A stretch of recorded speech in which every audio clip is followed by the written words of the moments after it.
We are here at 3,400 meters at Ponte Helbronner to test the difference between oval and round chainrings in terms of force effectiveness, total force, effective force, pedal kinematics, as well as oxygen consumption and ventilation.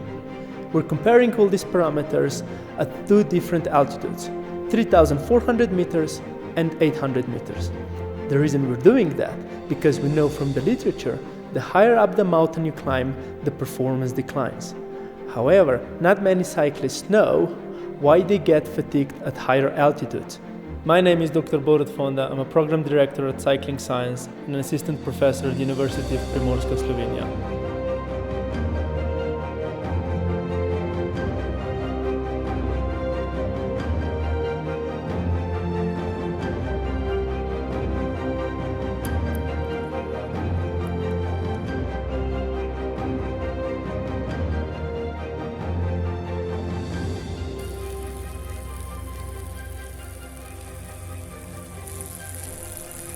We're using one-of-a-kind force pedals called ForPed.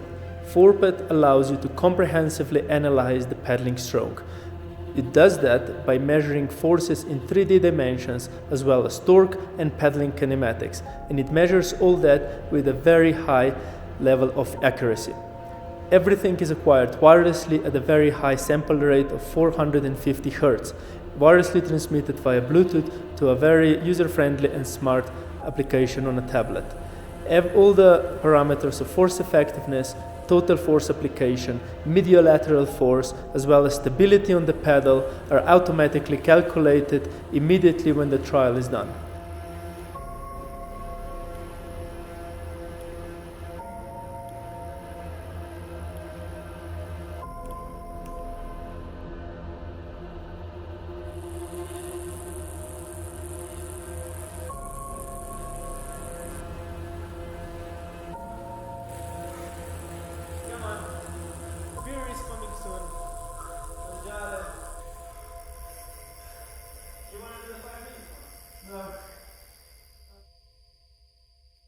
What we have here is the data on oxygen consumption on the left side and ventilation on the right side.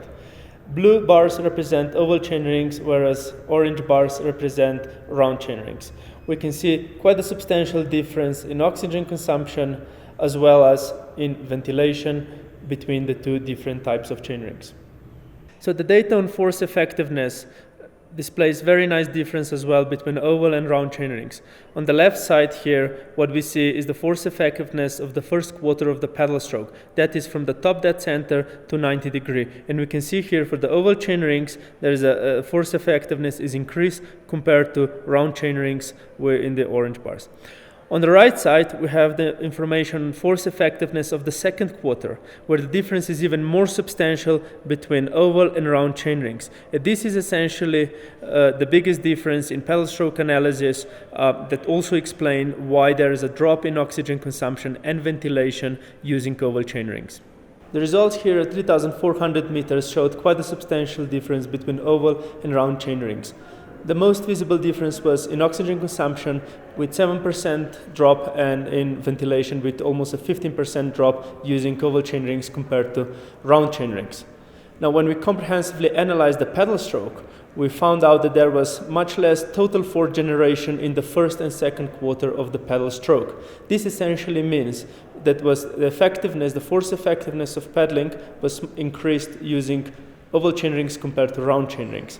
Essentially, to wrap up, it means at high altitudes using oval chainrings, you consume less energy at the same power output, and you can ride for longer or faster.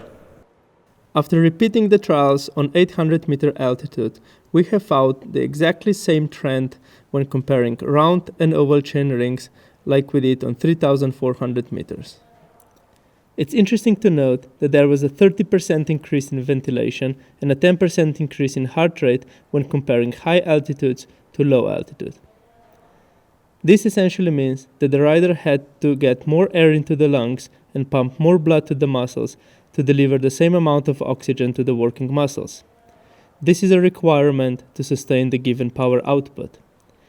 And the latter is evident in almost identical oxygen consumption when comparing high altitudes to low altitudes.